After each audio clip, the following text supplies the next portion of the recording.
What is up, everybody? Thank you so much for listening to another episode of Your Ex Drinking Buddy with me, your host, Brennan Tassif. Don't forget to rate, review, and subscribe. Check us out on YouTube. Full video available there. Check out the merch store. Look at all this stuff. We got all this stuff on the merch store. It's all available on the website, BrennanTComedy.com. You can also get my tour dates there. Every show that I have coming up, I'm going to be in New York, traveling the country, doing a bunch of gigs. So check it out. Get tickets at BrennanTComedy.com. Check out the merch store. And lastly, if you really want to support, go to www.patreon.com/BrennanTComedy. And that is where you can find Tales from the Restaurant, where I divulge everything about the celebrities I wait on. And also a little bit of behind the scenes. You'll also get the episodes early, a bunch of bonus episodes. Check it all out. Thank you so much. Enjoy the episode.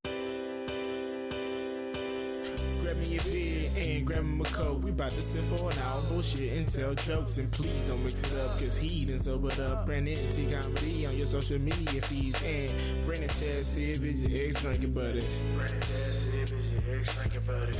Brennan Tassif is your ex drinking buddy. Brennan Tassif is your ex drinking buddy. What's up, everybody? Welcome into another edition of Your Ex Drinking Buddy. I am your host, Brennan Tassif. If you're new to the program, quick rundown of the show. I used to be everyone's favorite drinking buddy. It was my favorite thing to do, hang out with friends, get drunk, do drugs, get in all sorts of trouble, and then reminisce about those crazy stories. I am sober now, but it's still one of my favorite things to do, hang out with somebody and reminisce about the crazy old days. Most weeks I'll be joined by a guest. This week is no exception. All the way from New York City, Teresa DeGaetano.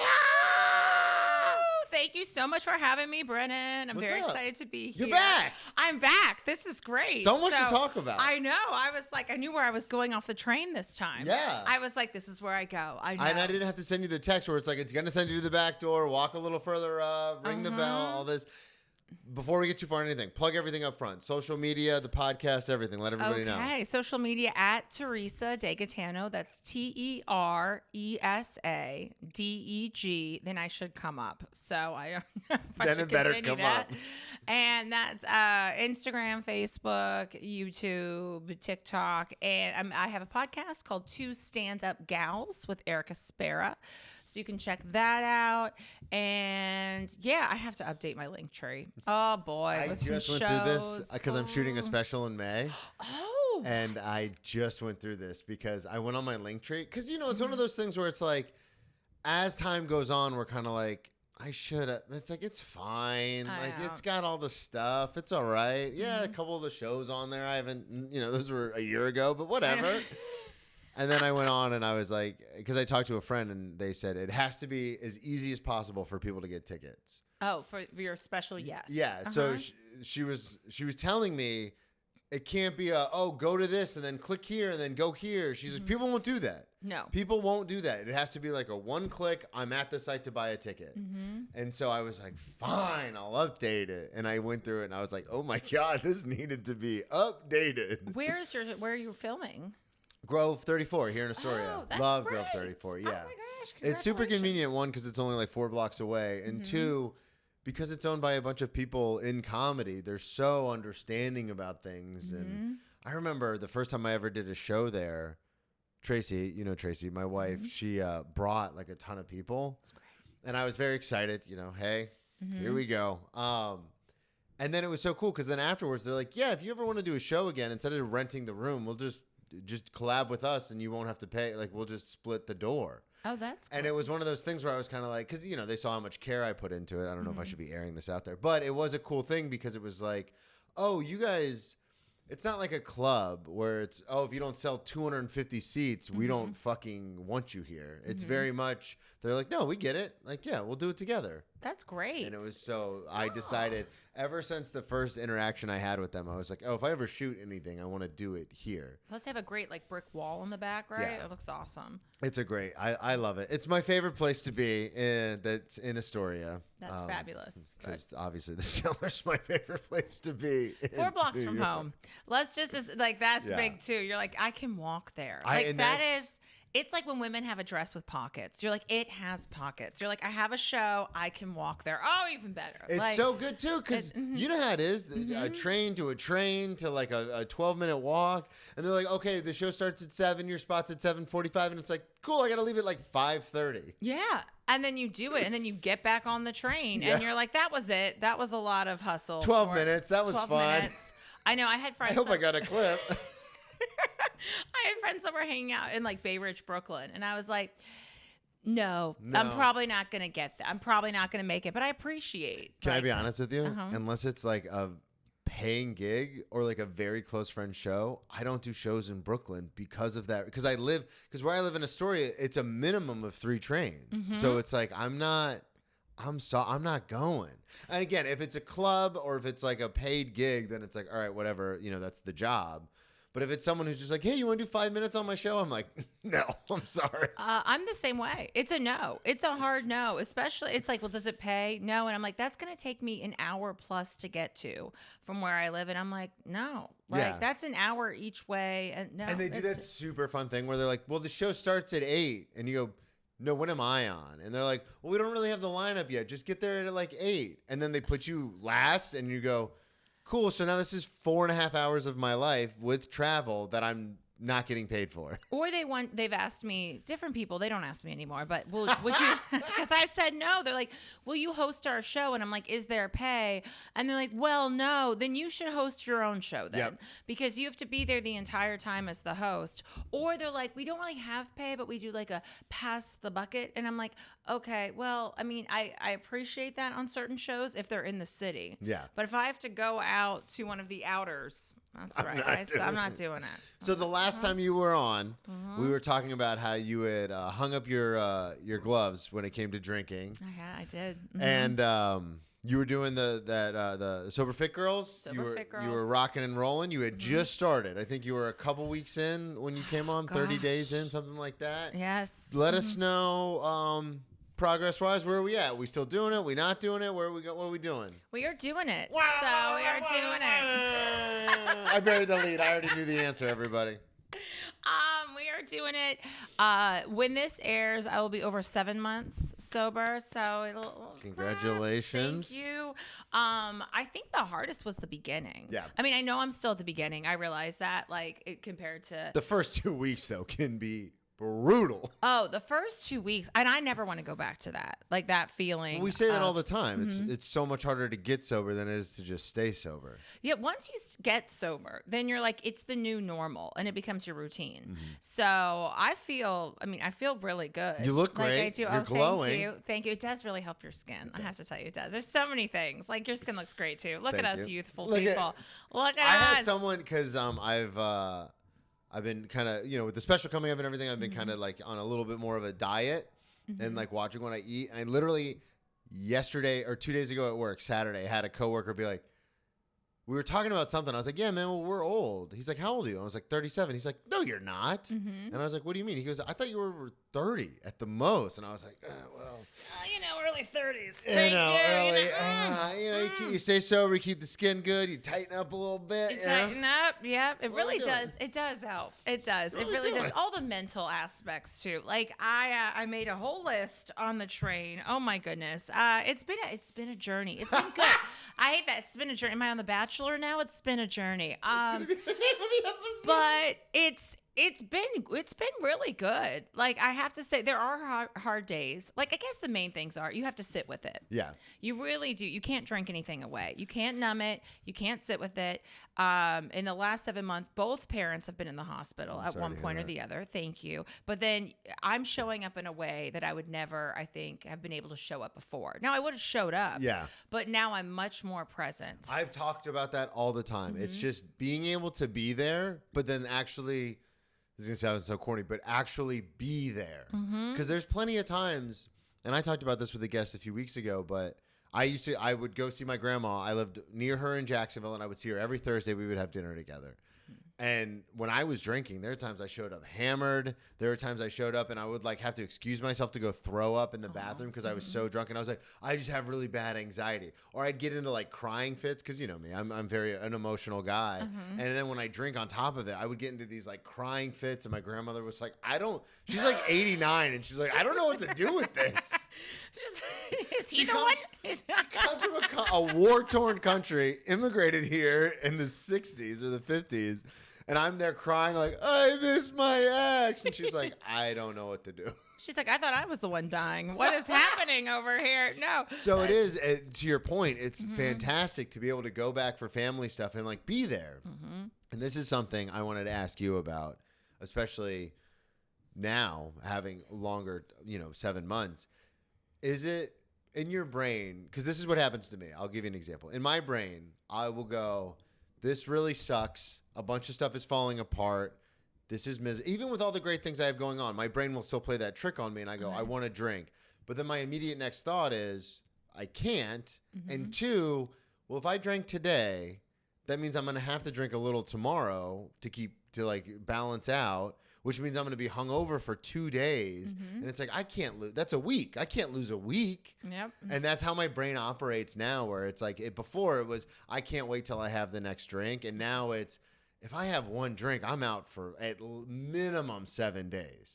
Well, it's also what's the point? Yeah. Like the one drink is like, oh yeah, what's the point? And people don't understand that. People have said like, well, why can't you just have like 1 or 2? I was like, well, sometimes I can. And then sometimes I just keep going and keep going. And I'm like, if I could just have 1 or 2, I wouldn't be having this conversation with you. Also, I serve you at the bar. I know you just can't have 1 or 2. Yeah. So pot kettle here. I see what your bar tab is. And yeah, I see all the other bars you go to after. It was funny. The guy that said that to me, I was like, I don't even know what you do for work. I know what you do, but you spend more time at a bar than you do That's insane. at your job. And we all know. We have regulars at our restaurant that are like that, who come to the bar and I'm like, our drinks are expensive. What do you do? Yeah. Like you come in at 4:00 when we open, you're here until like 10:00 at night. You're getting obliterated. Like, what could you possibly do for work? And how do you function? Like, so we also call that play the tape forward. So like, and you can do this with anything. You can do this with relationships, food, smoke, whatever it is that, you have. But like, I think about that where it's like, well, yeah, that drink would be nice, but then what follows it? How am I going to feel after it? Am I just going to have one? Am I going to like basically destroy everything I've built? Because that's what it does. And I don't want another day one. Like I don't. It's it is really. As someone who had a lot of day ones, it's the fucking worst. Because I don't want to start over. I've had dreams that I drank. Yeah. And then I'm like. Drunk dreams. Yeah. I still get them. I'm 8 years sober almost and I still get them. And I wake up in a panic. Like, did I ruin everything? Yes. And you're like, did I get drunk last night? And what did I do? And oh my gosh. And then I'm like, oh no, that was just a dream. Yeah. I also have them about getting really bad tattoos. I don't have any tattoos. And then I'm like, I got a massive tattoo on my back. And then I'm like, what? I'm like, oh, sorry to anybody else. It's a weird thing that's I know, but I'm like, sometimes that sneaks up. So I don't have as many cravings. Like I had a craving the other night and I was like, oh, I would really want an IPA. And I don't really do a lot of NA beers anymore. I did there for a while at work. Guinness Zero is really good though. We have Stella Zero and we did the Heineken Zero for a while at my job. I was always because I was never a beer guy to begin with. I was always, hey, if we're going to get on this train, let's take the bullet train to the last exit. You know what I mean? When it came to my drinking. Bullet rye. Yeah. No, just yeah, there you go. Bullet bourbon. So I was always a liquor guy, always. And I can say that with absolutes because I didn't drink wine. I didn't drink beer. To your point about having one, I remember one of the times that I drank beer, I went to a bar with some friends in college. And this is when everyone was like, I think Brendan has a problem. And I didn't drink for like 2 days. And I was like, I can drink tonight. I didn't drink for like 2 whole days.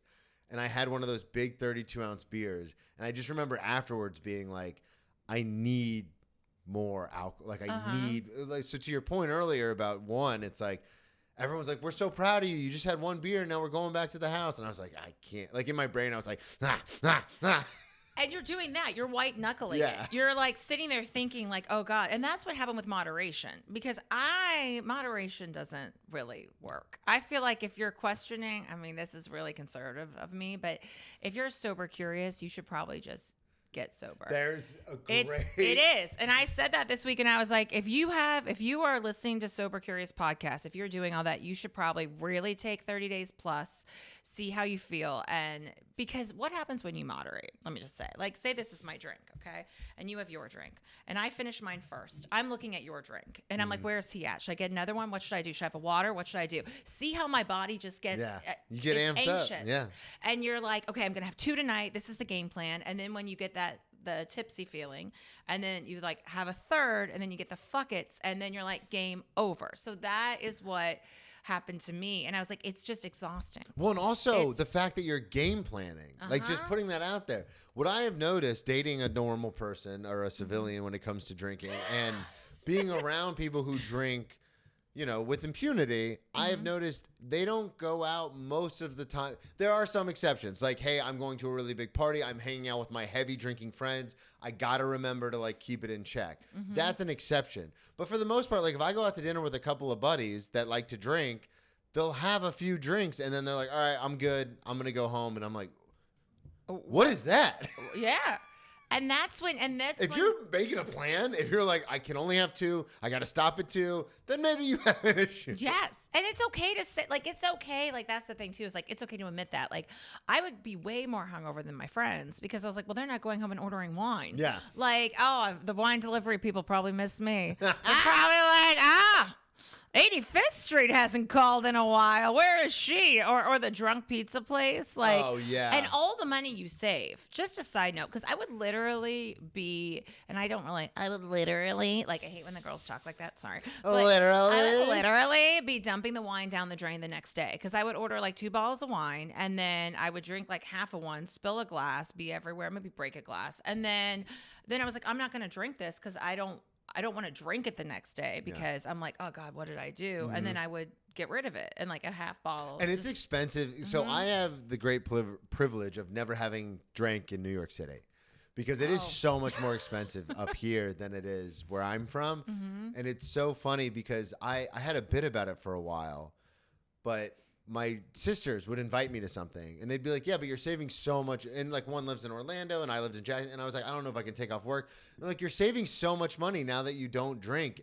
And you do save a little bit, but the way I was drinking as a full bore alcoholic, I was like, how much do you think a handle of Smirnoff costs? I was like, it cost me $27 a day out the door, handle of Smirnoff, pack of cigarettes, and that's it.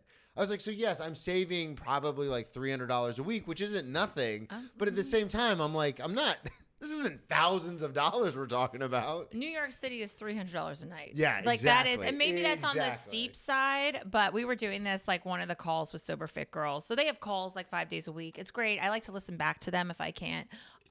Like be on the call, which most of the time I listen back to.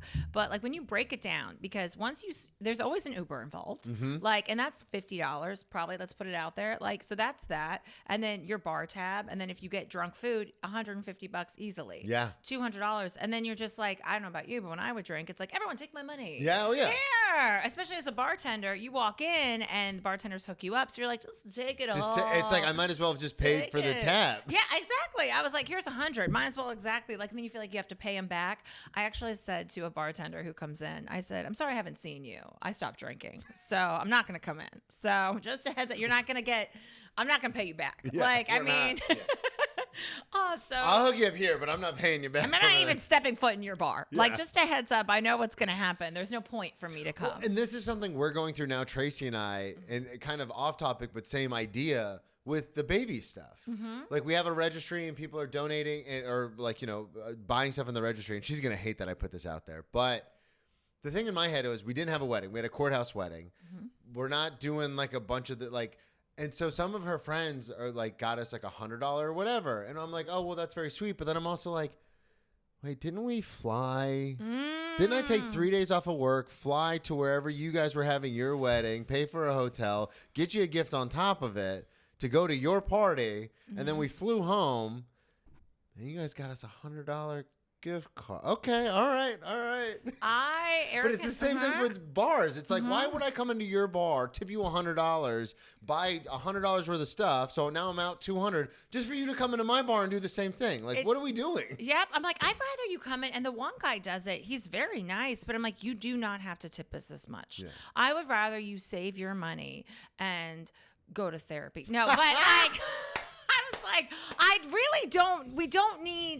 don't need you to do that. Like, and because then I feel guilty when I can't return the favor. Yeah. Also, I won't do weddings like that anymore. Like, I've spent money on people's weddings and I'm done. Well, like, I know it's part of life. And that's the thing is, the reason I bring it up is just, it's this idea of like, well, you know, we spent this on you, so now you're going to spend this on us, which is the same thing as what you're talking about. Like when the bartenders come in, it's like, you hooked us up this much, so we'll hook you up that much. But then it becomes... basically, us not having a wedding is like you getting sober, where it's like, well, I'm not going to do this to you anymore. So, you know, we're out. We're done. That's what one of my friends got married, and I was in the wedding, and I was like, this is it. This is the last bridesmaid. Like, don't ask me. I put it out there. I was like, I'm retired. I'm like, I want to show up to the wedding, wear whatever I want. I don't want to have to set everything up in the morning. Get there 2 days ahead of time. Working the wedding. I didn't even get to enjoy the hot tub. And I was like, because as soon as I got in, I was like, oh, we got to set up the tables, which is fine. I love her. I would do it. But I was like, where are the groomsmen?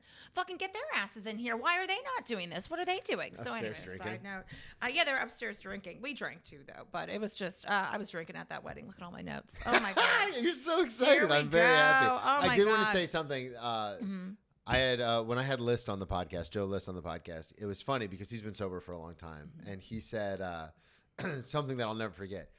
We were talking about getting sober and this kind of stuff, and he goes, "Yeah, I'll have people DM me because he's very public about his sobriety." He goes, "I'll have people DM me and be like, hey man, I think I might have a drinking problem," and he's like, "If you're DMing a stranger." So to your point about if you're sober curious, like if you're reaching out to someone you've never met in your life to be like, hey, I think I might have a drinking problem. He's like, yeah, you probably have a drinking problem. You do. And you don't. And there's nothing wrong with that. No, and I love Joe List, by the way. I love the sound of his voice. He's so it's great. And I like when people talk about it because I have been talking about it now on social media. I got myself a mug that said, still sober, bitches. Love it. It's bright pink off Amazon. And so I posted that. But I talk about it because if there's someone looking at me and that inspires them, then that makes me feel good. Like that is the whole thing I built is for that. And because I believe I don't know if we talked about this on the last one, but there's a spectrum to drinking. So, there's some people that use, the word alcoholic, but there's a big gray area. I feel there's a big gray area. From not drinking to alcoholic is a massive cavern. And people don't realize this. And so I think they think it's like the old man who lost his kids and wife because he lost his house because he drank too much and he's just in the bar at 9 a.m. when it opens. That's what people think of when they think of like alcoholic or drinking problem. But then there's a whole spectrum. And I think that's what people are starting to realize now is like, it's not just this. Like my mom asked me, she's like, now, like, are you an alcoholic? And I was like, no, I don't think I am. Yeah, I wouldn't, And that's just me because I was like, I know the type of drinker I was. And there's many different types of drinkers. So that's just one thing I want to say because people love a label. Yeah. They do love to label. We talk about it in the super secret society I'm in, but we actually, in the book that we use, the text, it breaks down all this stuff. There's social drinkers, which a lot of people will say I'm a social drinker. Social drinker as described and defined in the book that I have is like you only drink when you're out with your friends and you have like one or two drinks to be social. And I know people who get plastered when they go out to bars and they go, well, I'm a social drinker. And I go, I think you're reading that wrong. I think you're using that label a little differently. But then there's like medium drinkers and heavy drinkers, and then there's alcoholics. And I say this all the time. People in my family get after it. We're Eastern European. They like to party. But everyone in my family had something that was more important than drinking. Whether it was work or their family or whatever was going on, they could say, nah, I can't drink this week. I have whatever. I don't have that. That might also be that little switch, that little oomph might also be why I moved across the country. Might also be why I'm pursuing a dream in the arts. Might also be, like, you know what I mean? Like everyone else has a regular job and they played it safe and all that, which is great for them. But I like to attribute it a lot because it can be such a negative label. But I'm always like, yeah, but maybe that the fact that I go a little too hard is why I'm now living in New York City on a podcast with a very funny, hilarious comedian. Like, you know what I mean? Like, maybe that's why I'm here now because I have that little extra. Little switch. Little extra. too much. I like that. I like that. The little extra sprinkle. Yeah. And their little dash. Well, and I think because a lot of the same people that because again, it's a huge spectrum. Because I know people where you're like, there are people in my life that other people would say that person has a serious problem. Because I am an alcoholic fully because I ended up in the hospital. I almost died. I lost relationships. Like drinking was more important to me than anything, which is what an alcoholic is. So I'll say that about myself. But this same friend, I'll go out with him and he gets after it. But then he will stop. He'll have like 6, but then he'll be like, no, I'm done. Which to me, I'm like, yeah, that's not an alcoholic. Like, I know what an alcoholic is, and it's a way worse than that. Like, yeah, he gets loud, he'll get after it, he can do some embarrassing stuff, but then he's like, yeah, I'm done. Or he'll come into my restaurant sometimes and have like 2 drinks and then be like, I'm going to switch over to water. And that's my point, is like other people from the outside would be like, he drinks too much. And I'm like, yeah, he might drink too much from like an academic standpoint, from like a, you know what I mean? From a doctor's standpoint. Yeah. But as someone who is an alcoholic, I look at him and go, he's fine. When it affects your life, that's when it's a problem. Yeah. I think when it is affecting other aspects of your life, like your job, it's just the way you When feel you're every getting sent day. home, You're like I just, was. you got, what'd you say, sent home? from Sent work? home. Oh, yeah. Hey, Brennan, you forgot about 3 of your tables. We're going to need you to clock out. Oh my God, that's hilarious. Oh my God, it's awful, but it is I hilarious. had a 6-table section. It's I great. forgot. And did you just forget going over in general? Apparently this is what happened. I went over because I was blacked out. Apparently I went over. Well, I was in and out. I took the drink order and then just never went back. It's great. It's like the server nightmare come to life. And then that happened once at that table. And then I had 2 other tables that I just never went to because I didn't think they were in my section. And then when they asked me about it, of course, I'm already a defensive person. And then I'm drunk. I'm like, that's not my section. You guys are fucking idiots. And they're like, we're going to need you to clock out. Didn't get fired. Did not get fired. Just asked to clock out and go home. Oh my gosh. I had this girl I worked with and she was from the South and we called her Hey Y'all because she was always like, hey y'all. And so she didn't last long at this place. This is years ago. And it was a Saturday night and like she took the order for these 2 big tables and then the drinks never came out. And I don't know what she was doing. Like she was just talking to us, whatever. And I was like, did they get their drinks? And they like flagged me over. They were like, she took our order, but it's been like 15 minutes and she's standing over there and we haven't gotten any drinks. And I was like, what's going on? I think there was other stuff going on, but it was like, oh my gosh. And I had to go up and tell the manager, something's going on. Like, I don't know, but like, and we weren't busy. That was the thing. Yeah. And it was a very odd, and it still sticks with you because you're like, oh my gosh, like, because a server nightmare is when you like take the order and then you never bring them out and you don't remember what it was. Mine is I can't get to all the tables. Yes. And I have like drunk dreams. I have these nightmares probably once a month. Yeah. Where they sit the whole dining room and you're just like, you just physically like can't move. Like you can't move fast enough to get to the tables. And sometimes at work, I will do the line from whatever that movie, I Love You, Man, where I'm like, this is my nightmare. Because they'll like triple seat me and I'm already busy. And I'll just start yelling, this is my nightmare. This is my nightmare. Luckily, when I'm bartending, it's right there. It's like a box, the bar I work at. So I do table service, but I'm also like, they're like, do we order with you? I'm like, well, it's just me right now. So wherever you want to order. Yeah, I don't know who you're looking at. I don't know. It's just, I'm the only one on. So if I'm back there, you could just yell out the order, or it's very casual, or just oh my God, I love that. It's much better. Or if somebody wants to buy merch and I'm like, oh, you had to buy a t-shirt now when I'm slammed? You couldn't have done that when no one was in the bar? Oh, the size doesn't fit. Okay, let me go downstairs. You got here an hour ago when no one was in here. Nobody was here. Why'd you have to wait till the end? Like, oh, I get so mad. I'm like, read the room. And like, and I think I was like, I get, give him a look. But anyways. It is fun. The thing I love about working in the service industry, especially now that it's my favorite part, because I used to be this guy, my favorite part. And I remember you talked about this on your last episode where you were coming in with like 9 different drinks and you were like, we got my Diet Coke, I've got my water, I've got my Gatorade. Yeah. Yep. My favorite part is watching sometimes, because I work in a very swanky place. So it's a lot of career servers. So it doesn't happen too often, but we do have like 1 or 2 like people my age or a little bit younger who still like to get after it. And when they come in and they're like, and sometimes the managers, because, you know, some of the managers are my age and they'll come in and they'll be like, ugh. And I'm always just like, I know. You do feel like, I thought about this yesterday. Sucks to suck. I covered a Sunday shift, and so we have to be there at like 9:30 on Sundays, which is early.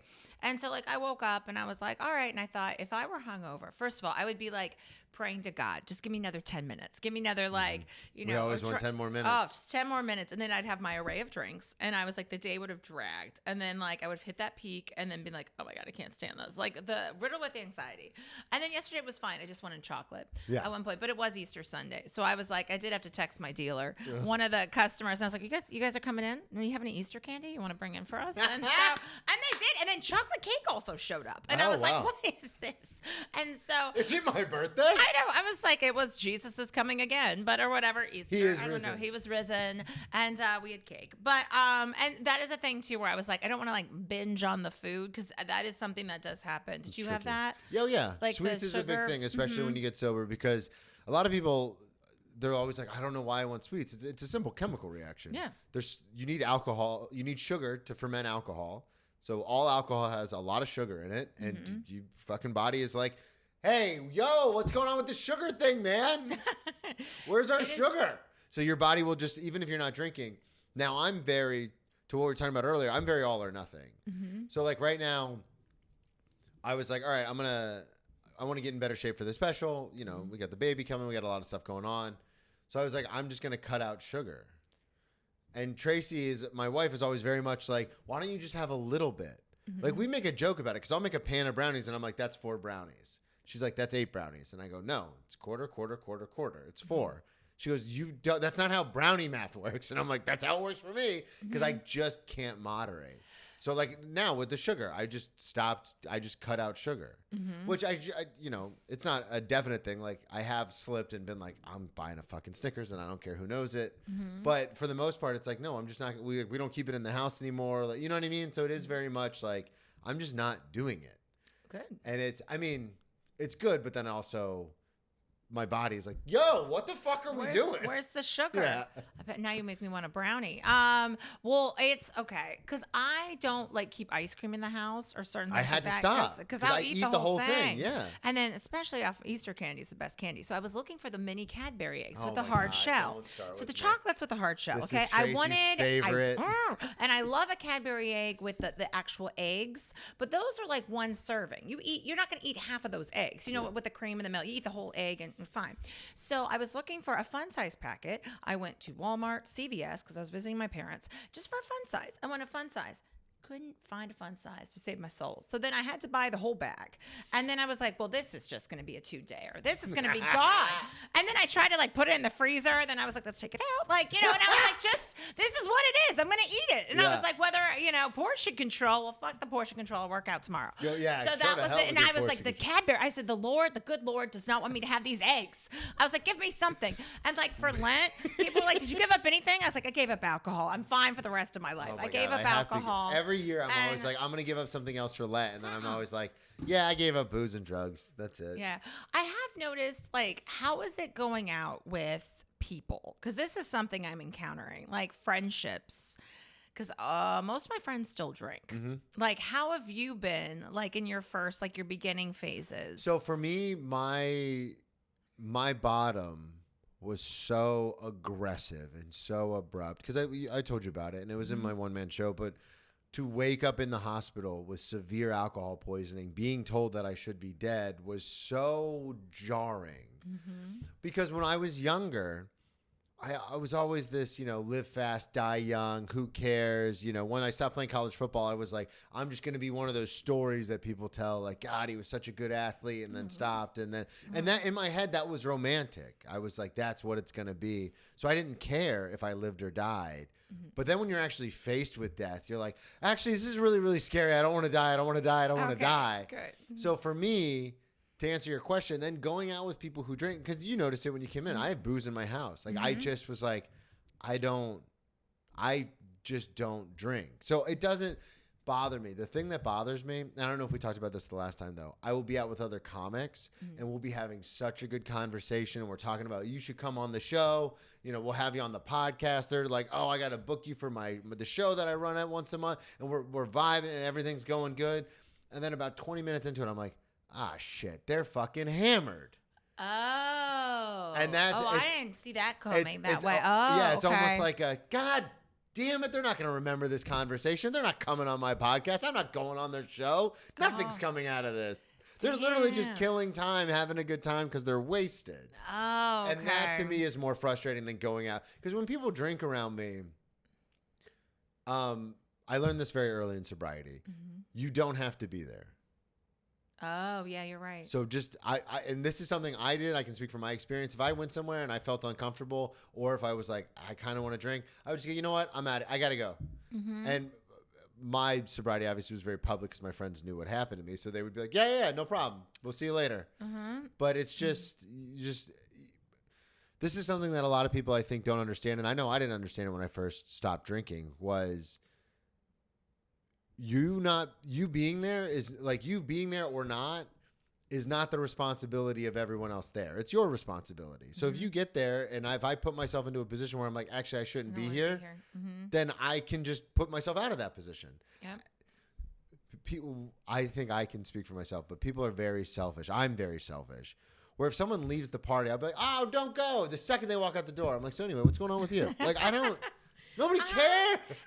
There was somebody, and I love her. She's in one of the coaches in Sober Fit Girls, but she's like, so-and-so doesn't care if you leave your party. She doesn't care. Like, she's just, and I agree. And like, I've noticed that there's stuff that I've said no to. A decent amount of stuff that I haven't put myself in that position to be at someone's birthday at a bar and I'm friends with them. And I've just basically said, listen, I've had a long day.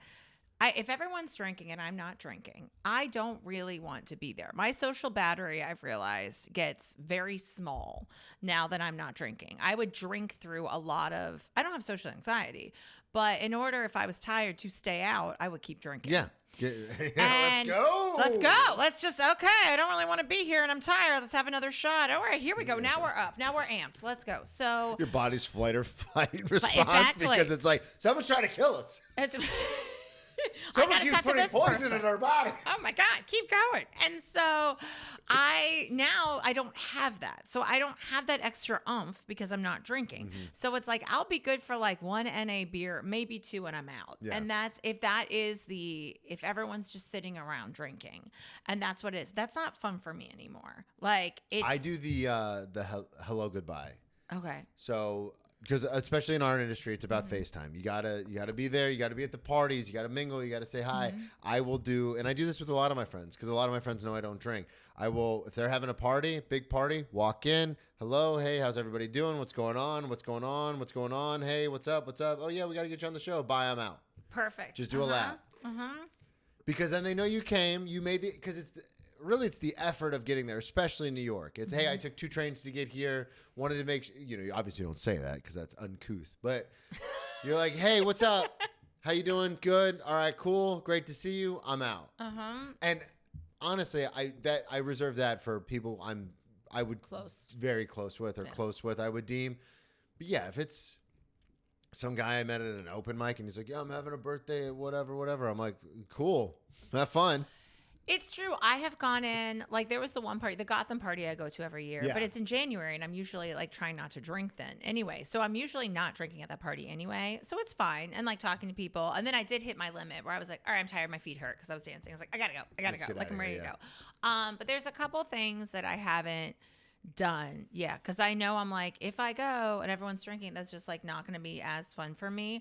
I had dinner with some friends recently and it turned into like a 2 bottle of wine dinner for them. And there was 4 of us and it affected me, not because I was tempted to drink, but it affected me because the check came and they couldn't figure out the check and it pissed me off and it really like made me mad and I am friends with them.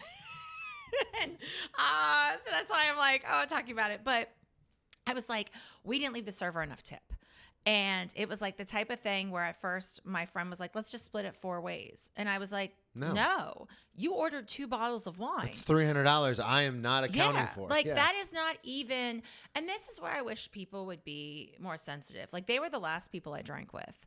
And sometimes I'm like, there's people that have never acknowledged my sobriety and I post about it and they've never liked any of the posts.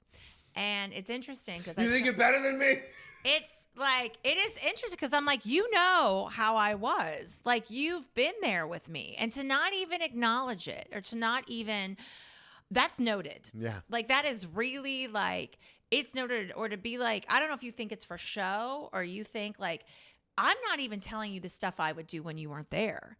Like, that is the kind of thing, like, it's just, if someone chooses not to drink, it has nothing to do with you. Like, and I think people, like, maybe get more concerned about their own drinking. And this has happened a few times to me, where people want to cheers. And I'm like, cheers. And I, get my drink. They're like, you can't cheers with water. And I'm like, fuck off. Yeah. Like, that is how I feel. Like, and I actually had a customer at the bar, he kept cheers. And I was like, oh, here, let me get my water, whatever. And he kept pushing it. And finally I said, I've quit drinking. I haven't drank in 5 months and I'm not about to do it now. Yeah. And I just was like, shut up. Like it is hard enough sometimes to be in an intimate situation with people when you aren't drinking and to like whatever demons you're battling, if you're having a good day or a bad day. And then for people to say that, you're just like, okay.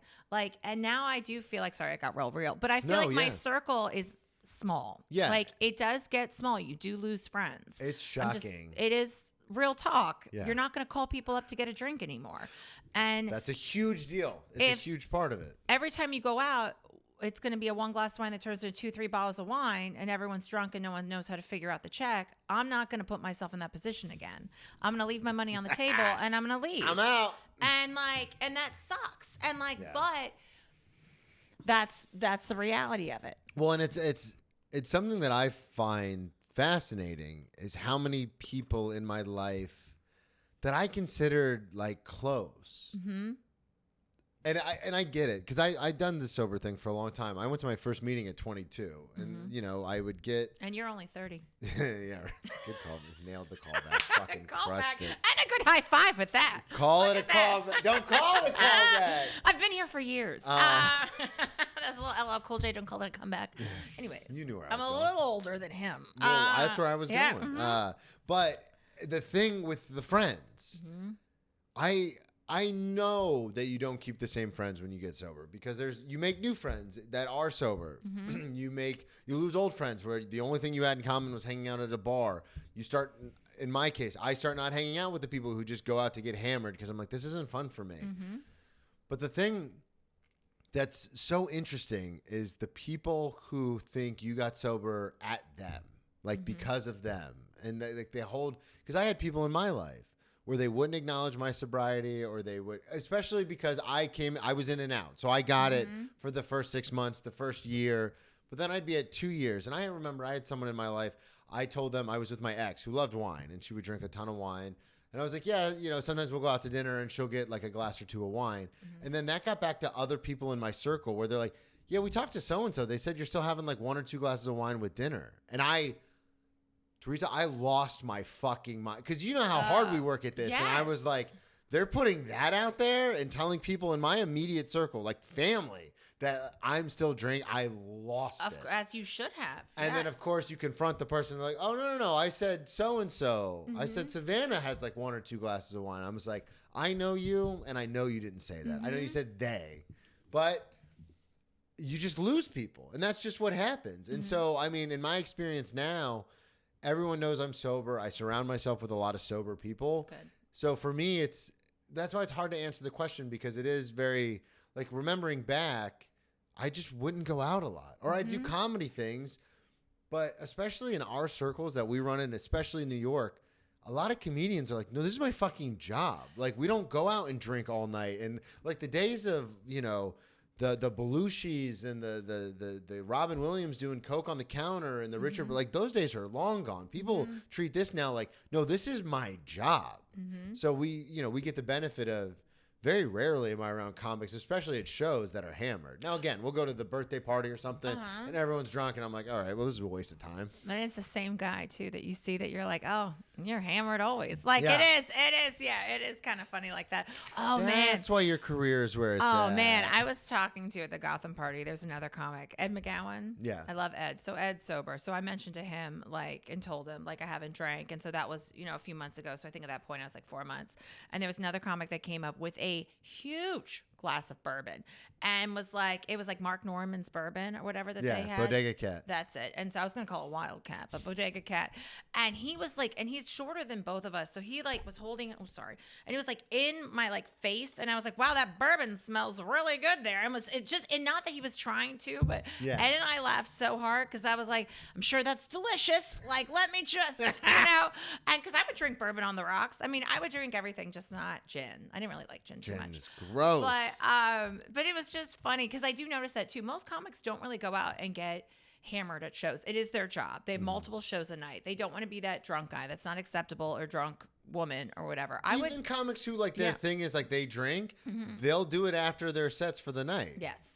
And I never got drunk at shows. I would be so embarrassed if I like messed up somebody's name, or it wasn't until if I was hosting at the very end that I would have a drink. I stayed drunk. I think we talked about this last time, but when I first got into comedy, I was hammered the whole time. And you're just like, woo! And We're having a great time.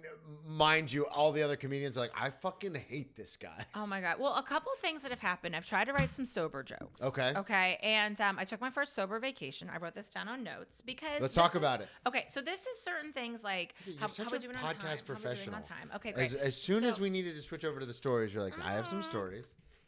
So one of the gals that she also does stand up, and I've traveled with her throughout the years, and I drink on vacation. Like, it's like We now talked all about of a the sudden- all-inclusive Yep. last time. The all-inclusive. So this year we went to Antigua at the end of January. Beautiful island, Caribbean. Ours was not all-inclusive. And I was a little worried because when I got there, I'll be honest, I think there was alcohol in my drink, like the welcome drink. And I did ask, like, I need a virgin. But I felt the tingles, and I was like, oh, this has alcohol in it. But I was so thirsty, and then I was like, I don't. And she goes, it doesn't though, and I was like, I know what this is feeling. I know what this is. You're being the bar guest who's like, this isn't Grey Goose. And you're like, yes, it is. And like, It is. I was like, why am I feeling tinglies? And so I was like, I haven't felt this way. I know what this is. But so I didn't have anything to drink on the trip besides whatever that was in that fruit punch thing. And so, but I could tell my friends wanted like to drink more, and I felt bad because I was like, I'm not that person anymore, like with you. And I've been like hammered. I mean, I felt bad. Like I yelled at her in Key West. I'm like, years ago. So I was like, you've seen me at my, and she was very supportive.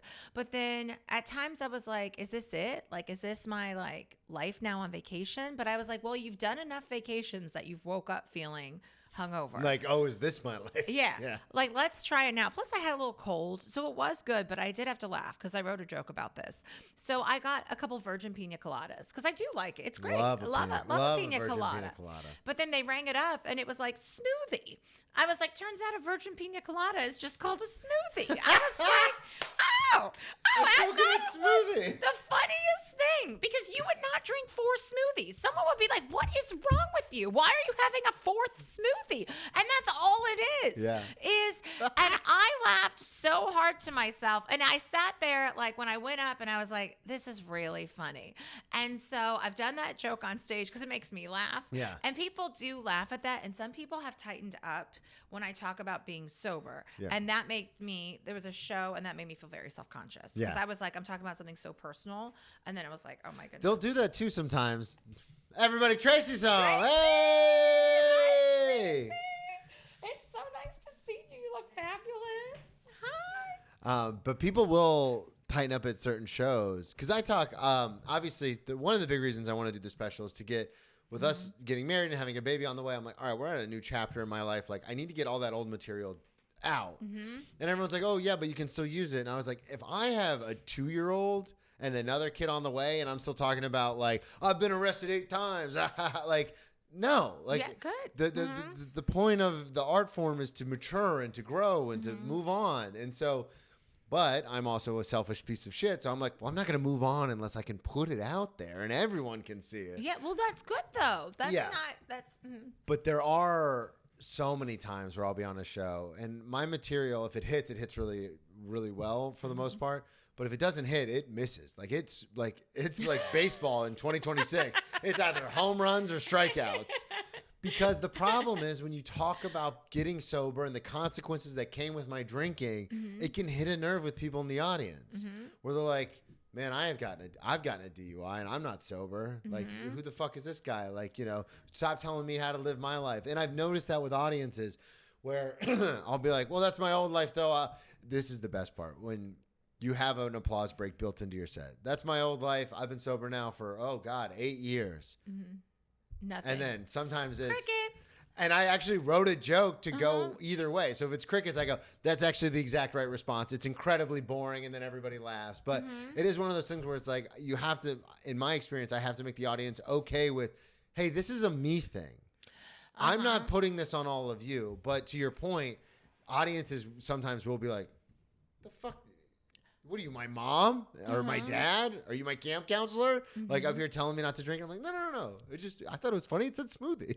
Yeah, it's like that. I think on that show especially, I was talking about drinking and then I switched over to not drinking. And then it was like the joke, because I was like, I don't have a like big rock bottom, because that's the one thing. I did a video about this and then it got decent on TikTok. Let's go. Which I was like, oh, maybe I should talk about this more. But when people ask like, what was your rock bottom? Like, oh, you stopped drinking. Like, what happened?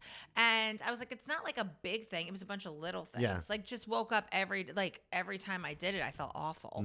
Then you're like, why am I going to continue to do this? So I was like incorporating old jokes about like my rock bottom is that I ordered tacos twice in one night. And I spent $125 from a place called the Mex. Thank you. And that should have been the response, Brennan. But no, out in the Bay Street Theater in Sag Harbor, it was like, meep. And I was like, what, do you guys not have delivery? Like, like I ordered, and it was $125. If any of you order something twice, you'd be like, something's gone wrong. Because they sober called or me. otherwise. They called me and they said, you already ordered? And I was like, bring it, bring all the tacos. And it was a lot of food. And then like, I think I may have called back and be like, I didn't receive my fries. But like, I was so drunk. And then I was like, I spent $125 at the deli. Like, this is bad. Like, and all the fees, I got the receipt on the email. I was like, well, this is very awful. And then for the joke, I'm like, I was so embarrassed. And the delivery guy showed up that I was like in a brownout that I yelled, honey, food's here, to nobody. Nobody was there. So that was like the joke. Which That's I was a great bit. Thank you. And it got nothing. And then that show, and then actually, it was funny. I got off stage and my friend who was on the show with me was like, you should slow down. I was like, oh, I slowed. Nothing happened. There was nothing. They didn't laugh. I don't know what to. You should throw in some more pauses. I was like, so I can sit in more silence? Yeah. What are we talking about? I was like, it got nothing. I was like, my smoothie joke got nothing, it is true. That's what it is. So I was like, okay. But it has made me like reevaluate travels. Like I'm going to Greece.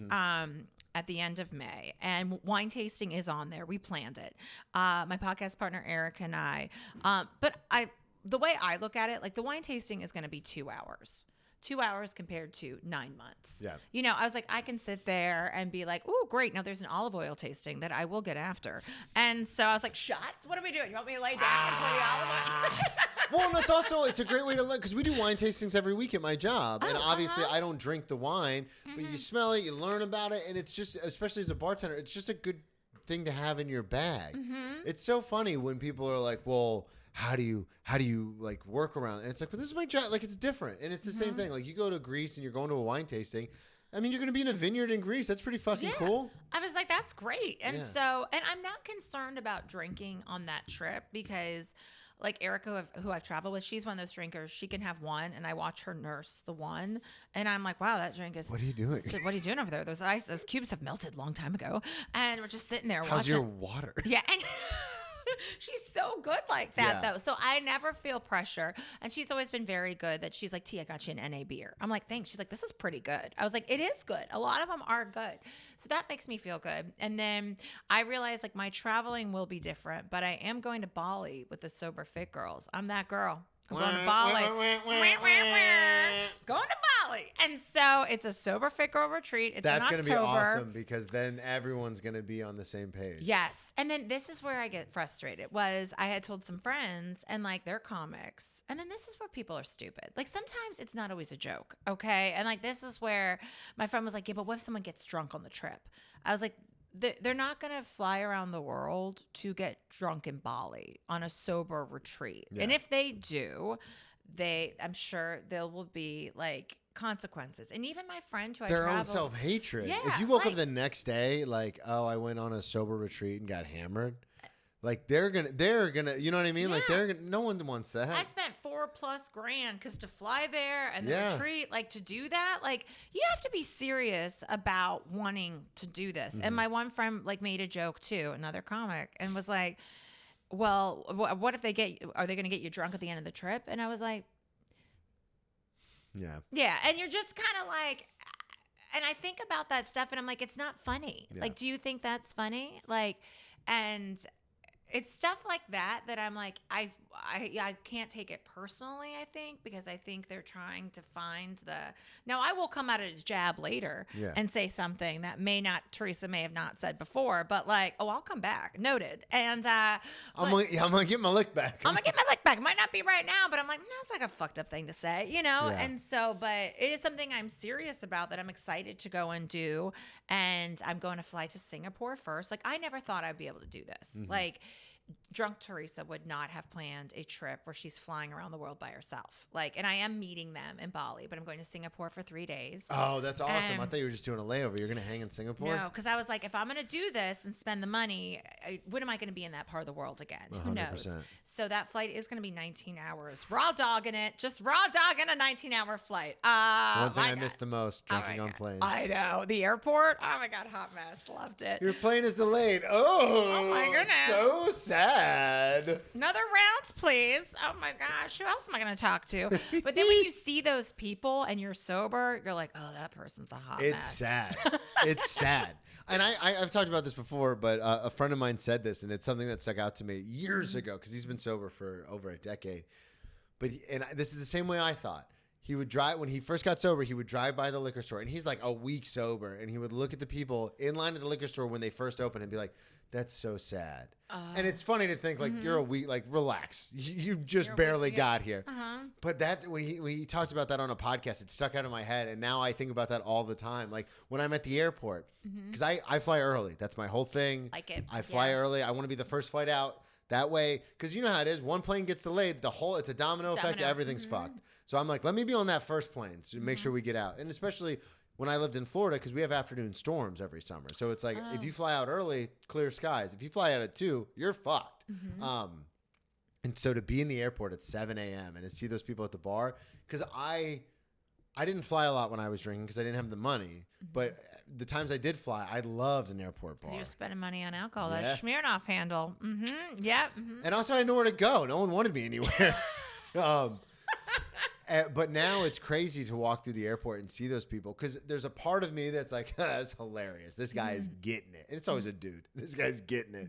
But then there's another part of me that's like, what's going on, man? Like, what's wrong? Yeah. You know what I mean? Like, what? Do you want to talk about this? Some people are just anxious flyers and they don't want to take Xanax, so they have a drink before they get on the plane. I get it, but it's like it's 6 a.m. dude. I have Xanax and I will take that for the flight, but like the Singapore flight, I'm like, what am I going to do the entire time? But I did get my own seat. Like I got like a premium economy because I booked it far enough out, and that it was like $1,200 for my round trip flight to Singapore, which I was like, that's very good.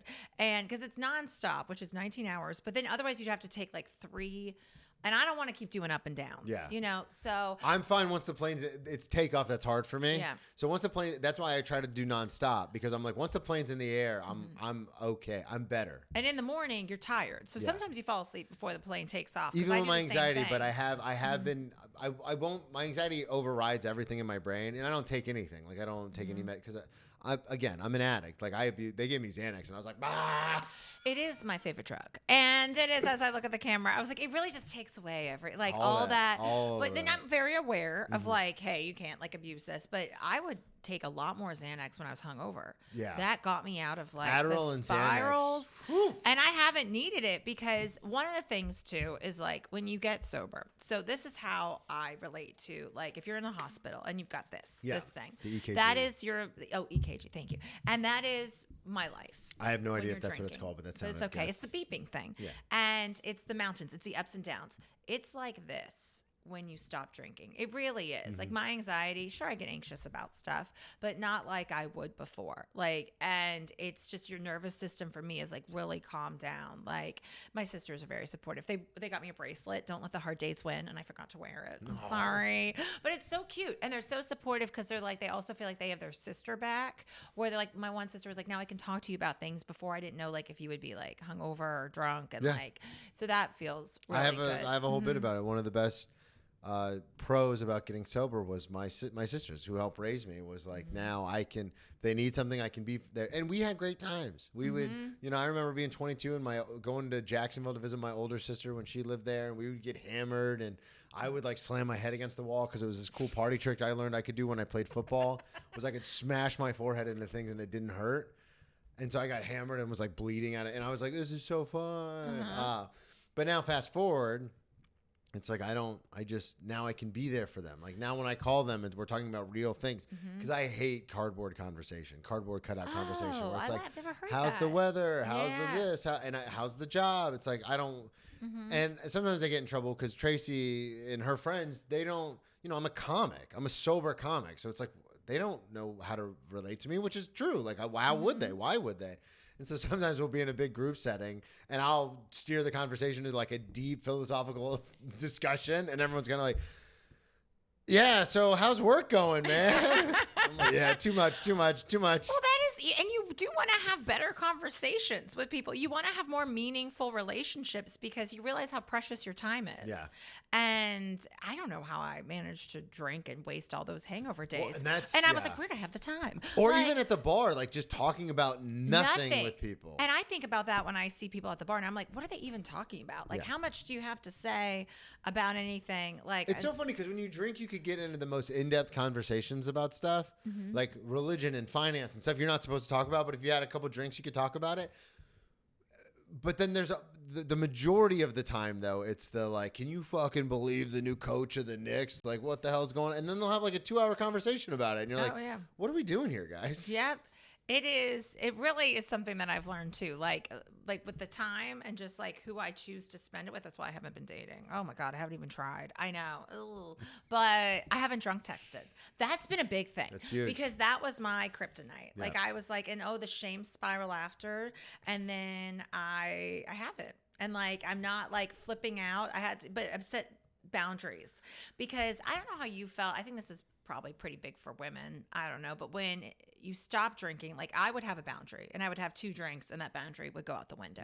It was like, I'm not going to text this person. I'm not going to do this. And then it would be like, sip, sip, woo, who cares? And then now I'm like, no, I trust myself. Like I stick to what I say I'm going to do or not going to do. Like, and I feel very good about that. Like I've learned to love myself again. It is not to sound cheesy, but there's a reason you're doing this to yourself. Yeah. You got to learn to It's it's the trusting myself was a big thing because I'm a lot of things, but lying and manipulating was probably my biggest thing when I would drink because I did it as a defense mechanism because I just didn't want to get in trouble with relationships, with family, with work. I just didn't want to get in trouble, so I would lie about what I was doing and where I was and all this kind of stuff. And now being sober, I lie so much less. Like sometimes you lie to a table, like, hey, the steaks from whatever. Doesn't matter. That's your job. But that's the thing is like in my head, like a lie is a lie is a lie in my head. So I try not to lie nearly as much as I used to. Obviously with our work, whether it's the bar, the restaurant, or comedy, you got to move things around and twist some stuff. But in my relationships now, I tell the truth. And sometimes I'll catch myself doing the dumbest fucking lie for no reason. Like I was talking to Tracy about this the other day. I was going to the gym and she's like, hey, tell me if anyone's in the laundry room. And so I forgot. And then as I was walking, because as soon as I put my headphones in, I'm in like gym mode and I just forget. And as I'm walking, I texted her and I was like, no one's in the laundry room. And I was out the door, like down the street. And I was like, no one's in the laundry room. And thank God no one was in the laundry room. But then yesterday, she was like, because she asked me to do it again yesterday. And she goes, hey, you forgot to text me. I go, yeah. And the last time I texted you, I lied. And it's because like just in my head, like as a sober person now, I'm like, you can't. Because one little thing turns into another little thing. Like you said, with your bottom, like a little thing turns into a little thing. And then it just starts to pile up. And it's like, yeah, I lied about all of it. And so even when it's something as stupid as that, I'm like, nah, you got to come out and tell the truth. And another thing is I trust myself more when I'm talking to people. Because it's like, yeah, I didn't lie. Because before it was like, what did I say to them? Oh, when you where were did drinking? where did I say I was? Yeah. What did I say happened? And now it's just like, no, remember I told you the thing and the thing. And they're like, did you tell me that? And in my head, I have to be like, yeah, I 100% know I told you that. Because why would I have not told you that? You know what I mean? Yeah. So it is like this trusting myself more is a huge part of it. That's interesting about the lie. Instead of just being like, oh, I forgot. Like that you're It's just covering. it was like a knee-jerk reaction to be like, lie here. Lie. You got an opportunity. It's like the old itch comes back, and it's like, oh, we have an opportunity. Gotta lie. Oh my God, this was so much fun. Oh, thank you. I had so much fun too. I was like, oh, my baseline. So many more topics. Love talking. We're gonna have you about back. it. We're gonna have you back every few months to That's check great. in. I'll wear a different pink shirt, and I'll come back. I know you got them. I do. I like my pink. Yes. Plug everything one more time before we get out of here. So Teresa DeGaetano, TeresaDegaetano, Instagram, TikTok, and a podcast, Two Stand-Up Gals. You can check us out on Spotify, Apple, YouTube, and follow us on Instagram as well. Beautiful. Thank you again so Great. much for coming Thanks, on. Brennan. Thank you, everybody, so much for listening at Brennan T Comedy on all social media, BrennanTComedy.com. Get your tickets for the special, May 17th, Sunday, 7 and 9 p.m. tapings at Grove 34, and we'll talk to y'all next week. Woo!